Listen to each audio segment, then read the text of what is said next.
ओम श्री गुरुवे नमः। ओम शांति शांति शांति। प्रणाम भगवान। भगवान योग वासिष्ठ महारामायण से निर्वाण प्रकरण पूर्वार्ध और सर्ग नंबर 6 और शीर्षक है देह और आत्मा के विवेक का एवं अज्ञानी को देह में आत्मबुद्धि और विषयों में सुख बुद्धि करने से दुख की प्राप्ति का प्रतिपादन। सत्संग लेते हैं भगवान। श्री वशिष्ठ जी कहते हैं, माँ बाहो श्री राम, तुम फिर भी मेरे परम रहस्यमय और प्रभावयुक्त वचन सुनो, जिन्हें मैं अतिशय प्रेम रखने वाले तुम्हारे लिए हित की इच्छा से कहता हूँ। श्री राम, जिस अज्ञानी पुरुष की अज्ञानवश देह में ही आत्मभावना उत्पन्न हो जाती है, उस पुरुष को इंद्रियां रोषपूर्वक शत्रु बनकर पराजित कर देती हैं। किंतु जिस विवेकी पुरुष की ज्ञानपूर्वक एकमात्र नित्य परमात्मा के स्वरूप में ही स्थिति रहती है, उस निर्दोष पुरुष की इंद्रियां संतोषपूर्वक मित्र बनकर रहती हैं। उसका पतन नहीं कर सकती। व्यवहार करते हुए जिस ज्ञानी पुरुष की निंदनीय भोग्य पदार्थों में दोष दर्शन के कारण निंदा के सिवा स्तुति बुद्धि उत्पन्न होती ही नहीं, वह पुरुष दुखदायी देह में किस लिए आत्मबुद्धि करेगा? वाह भगवान, कभी नहीं करेगा। जैसे प्रकाश और अंधकार एक दूसरे से अत्यंत भिन्न है, वैसे ही शरीर और आत्मा एक दूसरे से अत्यंत विलक्षण है, क्योंकि शरीर जड़ और मिथ्या है तथा आत्मा चेतन और सत्य है। इसी से न आत्मा शरीर का संबंध है और न शरीर ही आत्मा का संबंधी, अर्थात परस्पर विरुद्ध होने के कारण इनका संबंध संभव नहीं है। भगवान, समस्त भाव विकारों से नित्य मुक्त एवं निर्लिप्त आत्मा न कभी उत्पन्न होता है और न कभी विनष्ट ही होता है, वरन वह सदा सर्वदा एक रूप से रहता है। पत्थर के समान जड़, ज्ञान रहित, तुच्छ, कृतघ्न घन तथा विनाशशील इस शरीर का जो कुछ भी होने वाला हो, वह भले ही हो, इससे आत्मा की न तो कोई हानि है और न इसमें कोई उसका संबंध ही है।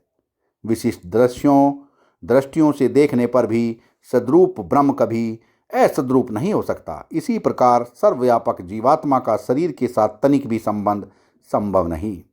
जैसे जल में स्थित कमल पत्र का जल से किंचित मात्र संबंध नहीं होता, वैसे ही देह में स्थित जीवात्मा का भी देह सत्ता के साथ किंचित मात्र भी संबंध नहीं है।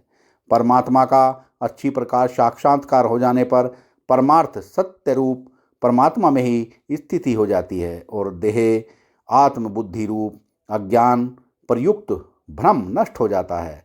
देह और आत्मा के यथार्थ ज्ञान से देह की असत्ता और आत्मा की सत्ता सिद्ध हो जाती है। सभी प्राणियों में अविनाशी चेतन रहता ही है, परंतु जीवात्मा को इसका भली प्रकार ज्ञान न होने के कारण उसमें कायरता आ गई है। ऐसे अज्ञानी जीवों के शरीर से श्वास उसी प्रकार निकलते रहते हैं जैसे लोहार की धौंकनी से हवा निकलती है, अतः उसका जीवन व्यर्थ है। वाह भगवान, अज्ञान ही आपत्तियों का आश्रय स्थान है। भला बतलाइए तो सही कि कौन सी आपत्तियां अज्ञानी को नहीं प्राप्त होती?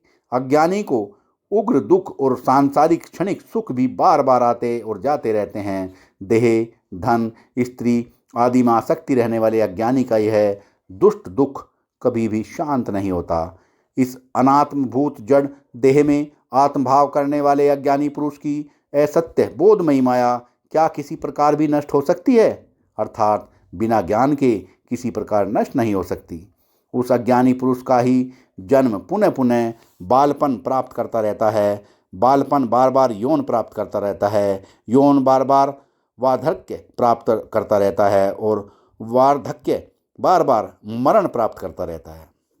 अज्ञानी पुरुष ही इस जगत रूपी जीर्ण घटी यंत्र अर्थात रहट में संसार रूपी रज्जु से बंधा हुआ कलश रूप होकर जल में डूबता और निकलता रहता है। वाह भगवान वाह। अज्ञानी पुरुष ही इस जगत रूपी जीर्ण घटी यंत्र अर्थात रहट में संसार रूपी रज्जू से बंधा हुआ कलश रूप होकर जल में डूबता और निकलता रहता है। अर्थात यह अज्ञानी जीव संसार में बार बार जन्मता मरता रहता है। जिस